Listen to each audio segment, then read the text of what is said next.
在一片美麗的森林中，住着一群勤勞的小蜜蜂。在這些蜜蜂中，有一隻叫小甜的小蜜蜂，它可不像其他蜜蜂那麼努力。當大家忙着採集花蜜準備過冬時，小甜總是飛到森林裏玩耍，有時和蝴蝶賽跑，有時在花朵間跳舞。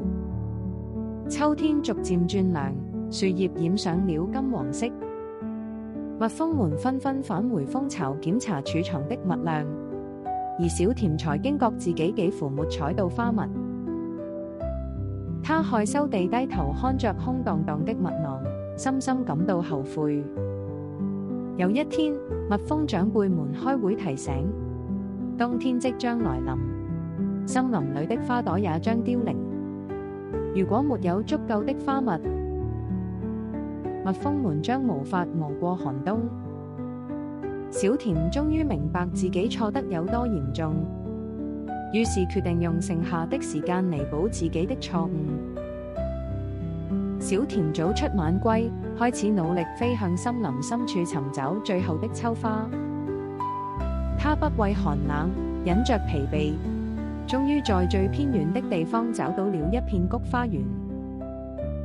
那裡的菊花正盛開，她採了一天又一天，將每一滴花蜜都帶回蜂巢。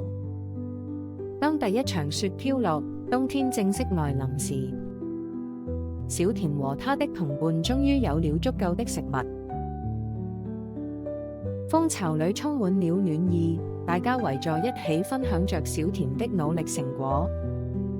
時間悄然流逝，春天到來，森林再次綻放五彩繽紛的花朵。小甜吸取了教訓，她再也不貪玩了。春天依此便開始勤奮地採集花蜜，成為森林裏人人讚賞的勤奮蜜蜂。這個故事告訴我們，錯誤可以改正，但行動要及時，努力是通往成功的關鍵。小甜的冒險讓她明白了責任與勤勉的價值。